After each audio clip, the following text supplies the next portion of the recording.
에베소서 5장 31절부터 33절까지입니다. 짧은 구절이어서요, 한 목소리로 같이 읽었으면 좋겠습니다. 31절부터 같이 읽습니다. 그러므로 사람이 부모를 떠나 그의 아내와 합하여 그 둘이 한 육체가 될지니 이 비밀이 크도다.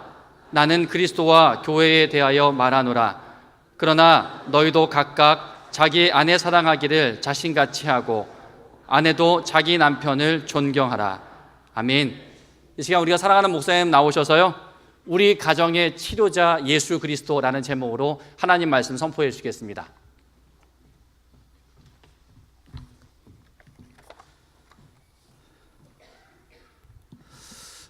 가정 사역을 돕고 있는 하이 패밀리 김양숙 사모님의 글에 보면 이런 글이 있습니다.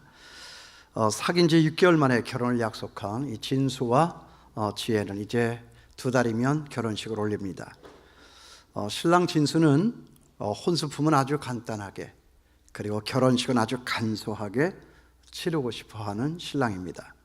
그런데 신부 지혜는 일생에 단 한 번밖에 없는 일이니까 좀 남 보라는 듯이 화려하게 성대하게 치르고 싶은 마음이 있습니다. 그래서 지혜는 진수의 제안과는 상관이 없이 이것저것을 준비하느라고 아주 바쁩니다. 만날 수도 없습니다. 그러니까 진수는 자신의 의견이 무시된 것 같아 또 신부가 또 한 번 더 보고 싶은 마음도 있으니까 한마디를 했습니다.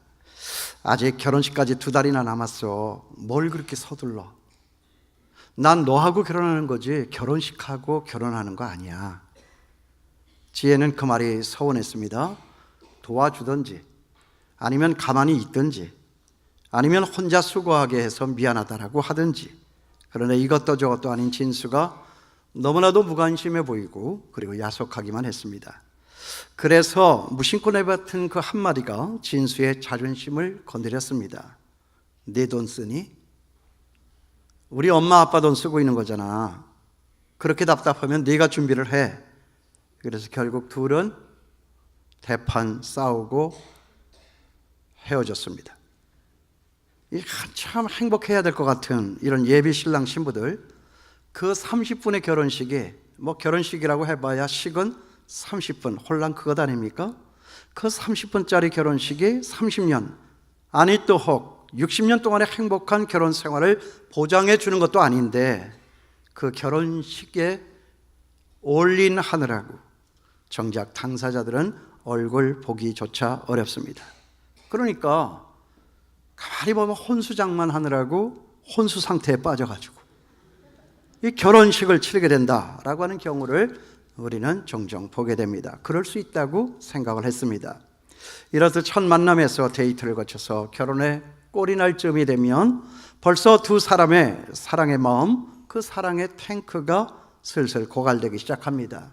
그러면 사랑은 빠져나가고 그 사랑으로 가득 차 있던 그 창고, 그 탱크에는 서로의 진짜 모습만 이제 앙상하게 남게 됩니다.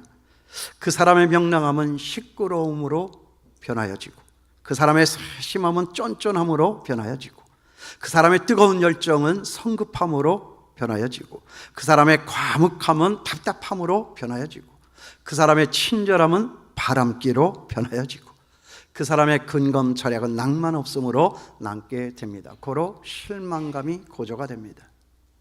그러다가 서로가 서로에 대해서 공격을 하기 시작을 합니다. 사람이 변했다고 또 사랑이 식었다고 그런 말을 하면서 둘이 서로가 싸웁니다. 누구나가 결혼할 때는 기대가 그런 것이 아니었습니다. 그러나 평생 내 손에 물 안 묻히고 살게 해줄게 라고 했던 그 약속은 얼마 지나지 않아서 고무장갑 사주는 것으로 대체를 하는 경우가 허다합니다.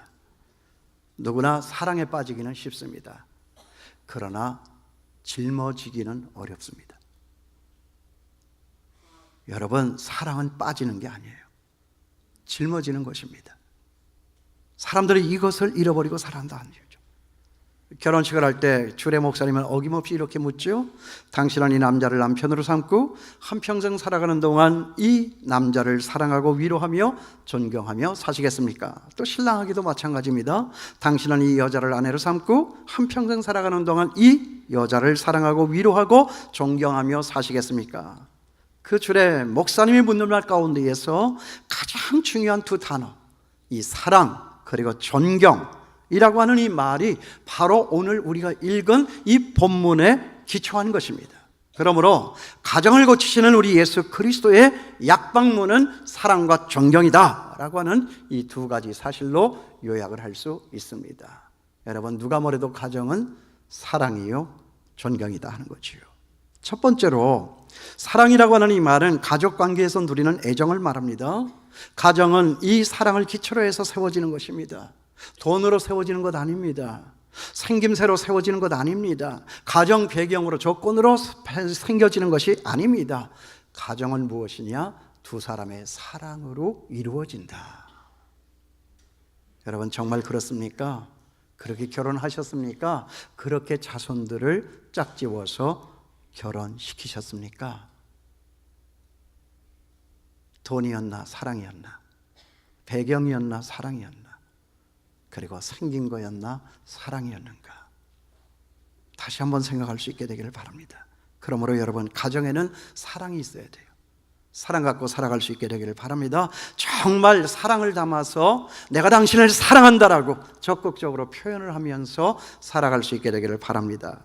제가 이 설교를 준비하다가 이 애정 표현을 다룬 어떤 책에서 이런 얘기 하나를 읽었습니다.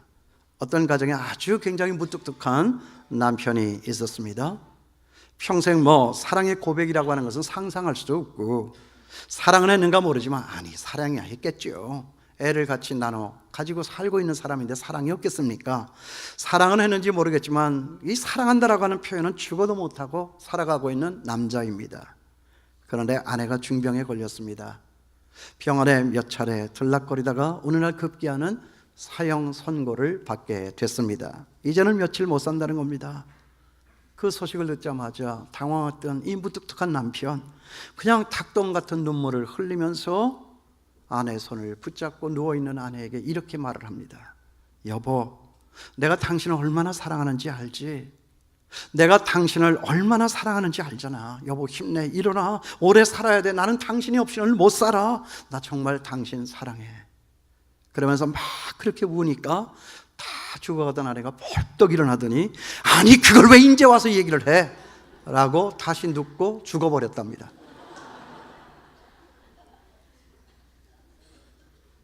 이게 사실인지 아닌지 모르겠지만 여러분, 저는 이 한마디가 제 가슴에 나왔어요. 아니 왜 그걸 이제 와서 얘기를 해?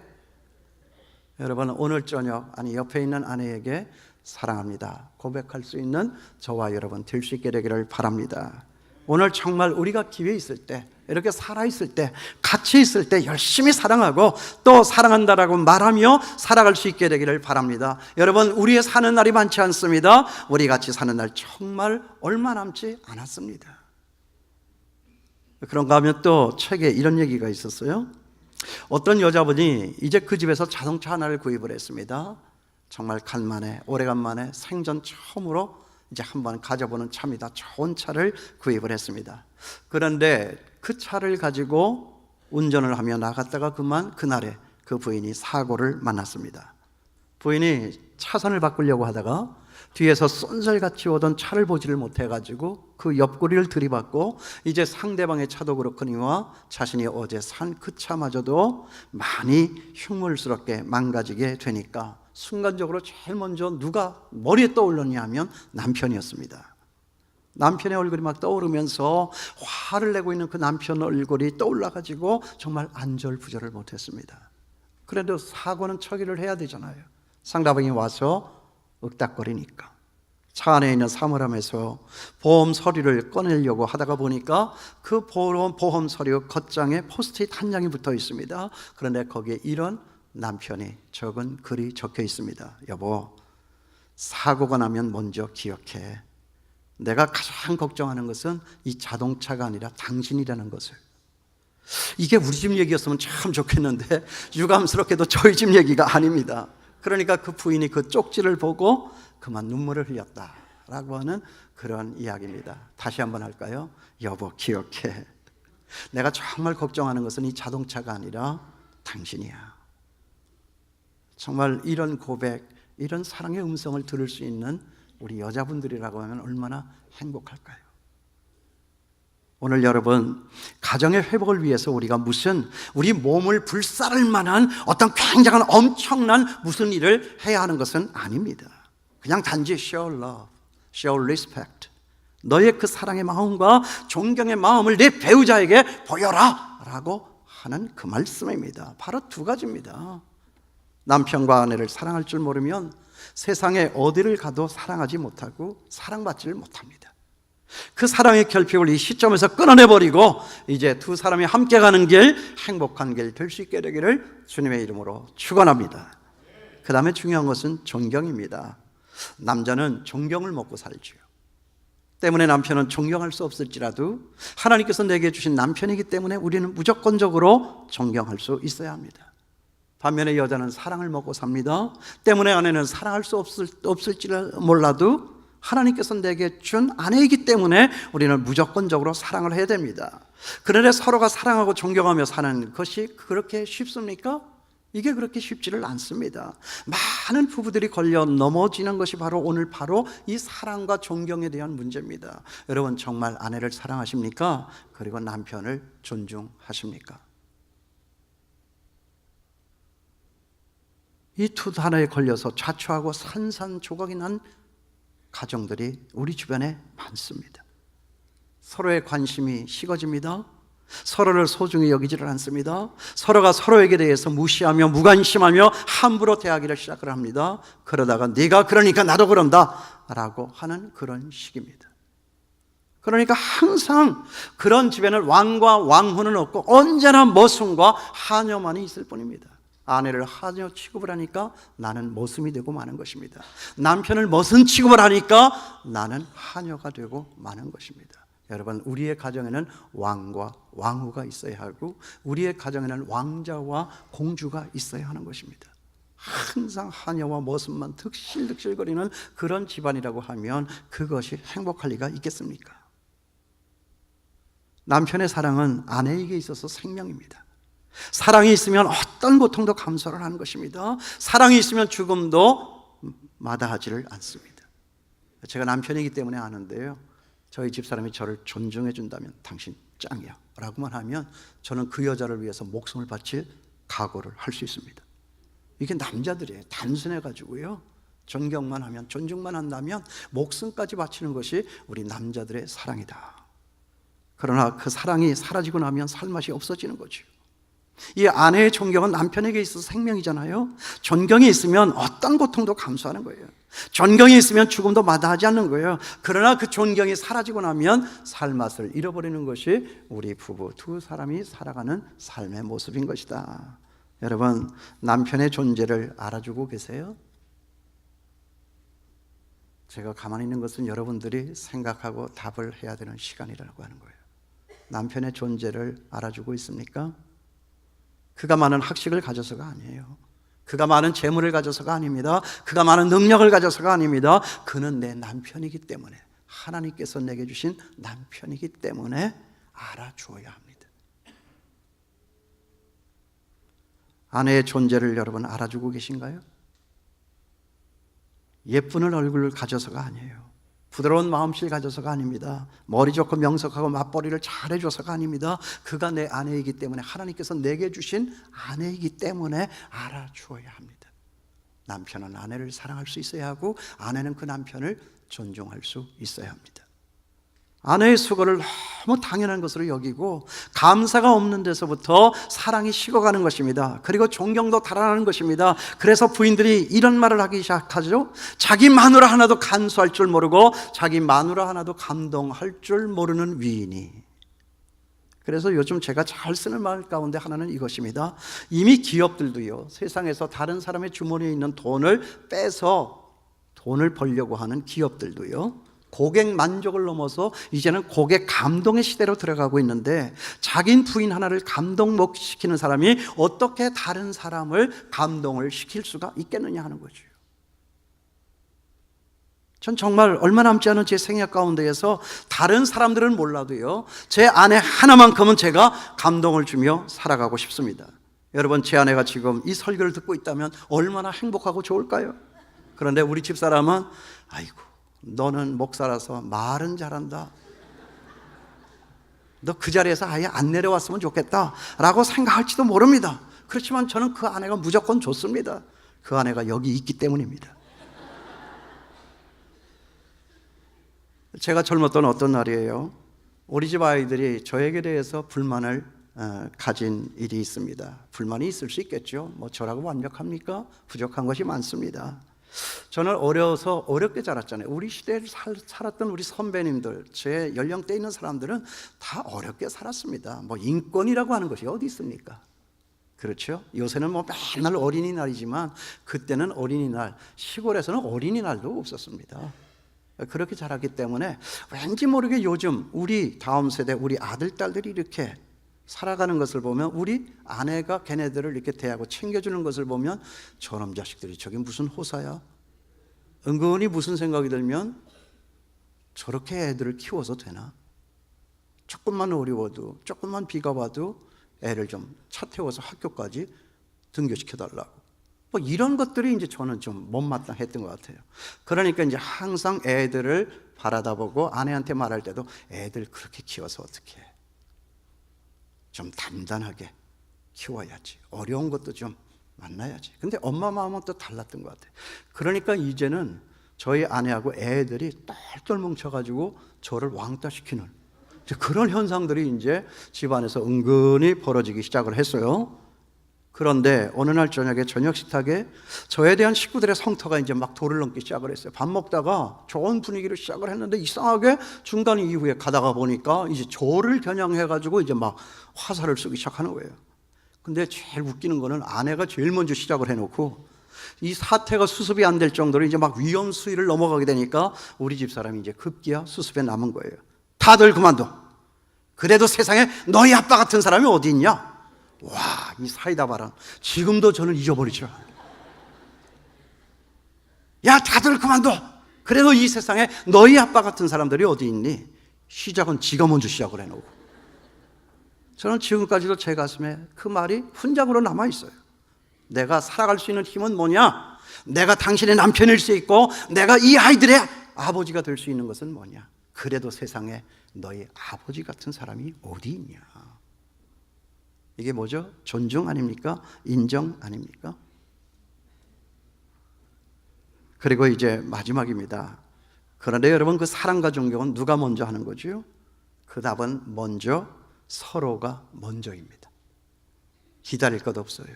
잴 것 없습니다. 네가 어떻게 하는가 보자. 아닙니다. 무조건 먼저입니다. 내가 먼저입니다. 33절 말씀에 뭐라고 그랬어요? 그러나 너희도 각각 그랬어요. 각각이라고 하는 것에는 등가의 법칙에 해당이 되는 거예요. 서로가 서로에게 누가 먼저랄 것도 없이 자기 아내 사랑하기를 자신같이 하고, 아내도 자기 남편을, 아내도 자기 남편을, 이런 말이잖아요. 그러니까 서로 누가 먼저랄 것도 없이 사랑하고 존경하라, 그 말이에요. 그러므로 먼저 사랑하라고 말입니다. 그러므로 먼저 존경하라 하는 것입니다. 그런데 그게 마음대로 되지를 않지요. 제가 겪어봐서 아는 거죠. 사랑할 수 없는데 어떻게 사랑할 수 있으며, 존경할 수가 없는데 어떻게 존경할 수 있느냐. 그래도 오늘 말씀해 보니까 먼저 하라 그러잖아요. 기다리지 말고 해라. 따지지 말고 해라. 상대방이 어떻게 하든지 간에 네가 먼저 해라. 그래서 제가 아들을 장가 보내면서 그 얘기를 한 것이 지금도 기억에 나요. 아들, 장가 가네. 남편이 된다고 하는 거 뭔지 알아? 남편은 마당에 있는 펌프에 펌프질하는 게 남자야. 물이 말라버린 그 펌프에 물을 먼저 갖다 붓는 게 누굽니까? 펌프질하는 그 남자입니다. 그걸 마중물이라고 하는 것입니다. 그 물을 집어넣고 열심히 그 밑에 깊은 곳에서부터 정말 청량하고 시원한 물을 내줄 때까지 남자는 계속해서 땀 흘리면서 물이 솟구쳐 올라올 때까지 계속 펌프질을 하는 거야. 먼저 해야 되는 거야. 마중물이 있어야 되는 거야. 그 사랑이 가야 아내가 너한테 그 정말 시원한 물을 내어줄 수 있는 거야. 사랑은 먼저 하는 거야. 처음에는 못 깨달았지만 살면서 그래도 제가 좀 깨달았던 부분에서 이 펌프질이라고 하는 이 이론을 제가 개발을 해서 아들에게 전수를 해주었어요. 먼저 하는 것입니다. 기다리지 말고 하는 것입니다. 내가 하지 않으면 안 되는 것입니다. 네가 그렇게 하니까 나도 이렇게 한다. 여러분, 그것은 아닌 것입니다. 사랑은 먼저요, 존경은 먼저예요. 그런데 정말 우리가 부닥치는 문제가 뭐예요? 사랑할 게 있어야 사랑을 하지. 아니, 존경할 가닥지가 있어야 존경을 하지. 이게 참 어렵습니다. 그래서 오늘 말씀이 있다고 저는 생각을 합니다. 어떻게 해야 됩니까? 거기 32절에 답이 있습니다. 여러분 보세요. 이 비밀이 크도다. 나는 그리스도와 교회에 대해서 말하노라. 아니, 왜 뜬금없이 남편과 아내에 대해서 이야기를 해오다가 갑자기 교회와 그리스도에 대해서 말을 하느냐 하는 거죠. 이 비밀이 무엇입니까? 뭐예요? 예수님이 먼저 사랑하고 죽으니까 교회가 생겼죠. 예수님이 먼저 사랑하고 죽으니까 교회가 감동을 했어요. 그래서 천국이 이루어진 것 아닙니까? 예수님이 먼저 존중하고 죽으니까 존중받을 수도 없는 인간 같지도 않는 저와 여러분을 위해서 그래도 살리려고, 구원하려고, 하나님의 백성 되게 하려고, 거룩하게 하려고 그냥 한껏 참고 존중을 먼저 해주니까 교회가 감동을 했어요. 그래서 천국이 이루어졌습니다. 이것이 그리스도와 교회의 관계입니다. 이 그리스도와 교회의 관계가 남편과 아내의 관계여야 한다 하는 것입니다. 그러므로 여러분, 사랑과 존경은 언제나 먼저예요. 먼저가 아닌 것은 뭐예요? 거래입니다. 여러분, 부부가 누가 거래를 합니까? 부부는 거래가 아니에요. 사랑은요, 먼저 하는 것이에요. 먼저가 아닌 것은 거래죠. 기억할 수 있길 바라요. 거래하지 말고 사랑하고, 거래하지 말고 존중할 수 있는 저와 여러분 될 수 있게 되기를 바랍니다. 영현장교라고 하는 것이 있어요. 영현장교, 여러분 아세요? 군대 갔다 오신 분들도 잘 모르죠. 영현장교라고 하는 것이 있습니다. 이 영현장교가 군대에서 하는 일이 뭐냐면, 장교인데요, 이 사망한 군인의 가족들에게 가서, 전쟁에 가서 전사했잖아요. 그러면 그 소식을 알리는 사람, 영현장교라고 그래요. 당신 남편이 어제 전투에서 사망했습니다. 가서 알려주는 거예요. 그러니까 깨끗하게 아주 정중하게 예의를 갖추어서 정복을 입고 이 장교가 가서 이제 그 식구들에게 그 말할 수 없는 슬픈 사실의 이야기를 하는 거예요.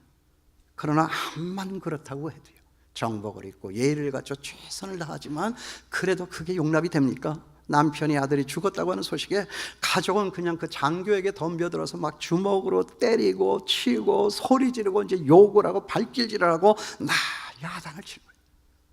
그러는 동안에도 이 장교는 무엇을 합니까? 아무것도 하지 않는 거예요. 그게 그 장교가 하는 일이에요. 그냥 그대로 서서 미망인이나 유족들이 자기에게 휘두르는 폭력을 그대로 다 받아내고 음질하거나 물러서지 않습니다. 그만 좀 하라고 말해서도 안 됩니다. 그냥 그저 맞고 당하고 있을 뿐입니다. 귀신 잡는 해병대 장교복을 입고 말입니다. 떼어나거나 제압하거나 결을 힘이 없어서가 아니라 그냥 그대로 당하고 서 있는 거예요. 이 말이 생각이 났어요. 그러다 보니까 이 영현 장교가 바로 우리가 믿고 있는 예수 그리스도가 아니냐 하는 생각으로 제 생각이 결론이 왔습니다. 요즘에 우리가 사는 세상에도 많이 아픈 남편과 많이 아픈 아내가 만나서 살기 때문에 이 가정에 폭력이 난무하는 거예요. 뭐 보이는 폭력만이 폭력이 아닙니다. 이 언어의 폭력이 얼마나 강해요. 또 말 안 해주는 것도 여러분 이거 폭력입니다. 나는 우리 집 사람이 말 안 해주는 게 제일 무서워. 제일 아프고. 언어적인 폭력, 그리고 물리적인 폭력, 이게 막 가정에 얼마나 많은지 몰라요. 그런 폭력들이 얼마나 난무하는지 몰라요. 그냥 멀쩡한 부인이에요. 무슨 일이 있겠나 싶었는데 와가지고 울면서 이야기를 하는데 제 방에 클리넥스 한 통을 다 쓰더라고요. 맨날 맞고 사는 거예요. 그걸 몰랐지. 그래서 지금의 우리의 남편들과 아내들은 더 아파하고 더 상처뿐인 그런 가정들이 되는 거예요. 그러므로 여러분, 저는요 이제 설교 거의 끝났거든요. 이 설교를 마치면서 여러분들에게 이 제안 하나를 드리고 싶습니다. 우리 남편과 아내 그 중에 어떤 누구이든 어떤 사람 하나가 먼저 그냥 그렇게 서서 여기 영연장교처럼 그렇게 받아주고 그렇게 맞아주는 사람 되어주면 안 되겠습니까? 왜? 신랑이 아프니까. 밖에서는 그건 내어 쏟을 수도 없으니까. 누구한테도 말할 수가 없으니까. 말하면 부작용 나고 자기에도 불리한 상황과 여건이 만들어질 수 있으니까 그냥 제일 만만한 것이 부인이라고 집에 와가지고 부인한테 이제 막 쏟아놓는다는 거죠. 그럴 때 많이 힘들었구나. 우리 남편이 무슨 일이 있었나 보네. 여러분 좀 받아주시면 안 되겠습니까? 아내도 마찬가지입니다. 아내라고 스트레스가 없겠습니까? 눈에 보이는 스트레스가 없겠어요? 그저 말을 안 하고 지금까지 꾸역꾸역 잘 참고 따라와주고 살아주니까 이게 우리의 부인들이죠. 그 부인들이 와가지고 좀 신경질적인 반응을 하고 막 말도 안 되는 소리를 하고 막 이렇게 싸납게 할 때 그냥 그대로 영연장교처럼 서서 그대로 거기에 서서 그냥 받아주면 안 되겠느냐는 거죠. 그게 누구라고요? 그게 바로 나를 구원하신 우리 주 예수 그리스도 아니에요. 우리가 주먹질할 때, 우리가 침뱉어 욕을 할 때, 우리가 발길질을 할 때, 우리가 채찍질을 할 때 그 모든 것을 고스란히 서서 십자가 위에 달려 그대로 맞아주시고 받아주신 분이 누구이십니까? 이게 예수 그리스도다 하는 거죠. 오늘 예수님은 그걸 얘기하고 있는 거예요. 그리스도가 교회를 사랑한 것처럼. 그래서 그 사랑을 알고 교회가 그 그리스도를 존경하여 옷깃을 여미고 예배의 자리에 와서 앉아 예배드리는 것처럼 남편은 아내를 그리스도가 교회를 사랑한 것처럼 아내는 남편을 교회가 그리스도를 존중하는 것처럼 그렇게 살아주면 안 되겠니? 이것이 바로 우리의 가정을 치료하시는 치료자 되신 예수 그리스도의 우리 가정을 회복하는 처방문이다 하는 것입니다. 여러분 사랑할 수 있게 되길 바랍니다. 존중할 수 있게 되길 바랍니다. 설교 준비 다 하고 어제 저녁에 집에 들어가서 집사람하고 앉아서 밥을 먹는데 유난히 집사람의 얼굴을 다시 한번 쳐다보게 돼요. 옛날에 정말 예뻤거든요. 근데 보니까 지금은 다른 데는 모르겠는데 배도 나오셨죠. 그리고 팔뚝도 굵어졌죠. 그리고 다른 건 다 속일 수 있는지 모르지만 이 목에 있는 이 주름살 이건 어떻게 안 되는 것 같더라고요. 째글째글한데 그래 저 여자 내가 죽고 못 산다고 쫓아다녔지. 우리는 그렇게 만났지. 그래서 우리는 시작할 수 있었는데 지금까지 살면서 우리는 어떻게 살아왔나? 아니 누구라고 물을 것 없이 나는 어떻게 살아왔나? 그걸 생각을 해보게 됐어요. 그러니까 짠하더라고요. 여러분 사랑할 수 있게 되기 바라요. 존중할 수 있게 되기 바라고요. 우리의 사는 날 얼마 남지 않았잖아요. 정말 얼마 남지 않았잖아요. 사랑할 수 있게 되기를 바랍니다. 오늘 여기 남편 없으신 분들, 아내가 없으신 분들 그래 참 이 5월달은 너무 잔인해요. 목사에게도 잔인하고 여러분들에게도 좀 잔인한 데가 있어요. 아유 내가 이거 설교하기가 쉬워요? 저기 아내가 부릅뜬 눈으로 나를 쳐다보고 있지. 이제 산부 예배는 우리 아들이 와서 부릅뜨고 쳐다보고 있지. 아이고 우리 아버지 우리 남편 뻥치네 이렇게 하고 있는데 이 설교하기가 이게 얼마나 힘들어요 이게. 여러분 여러분이 알지 못하는 환난과 핍박이 이 목사에게 있다고 하는 거 여러분 아셔야 됩니다. 그런데 아내 없는 사람, 남편 없는 사람 이거 어떻게 하면 좋습니까? 그래도 이 말은 해야 되지 않아요? 여러분 우리 사랑하고 존중하며 그리스도처럼 교회 사랑을 이 땅에 하나님의 나라를 이루어 사는 제가 되고 여러분 될 수 있게 되기를 주님의 이름으로 축원합니다. 기도하겠습니다.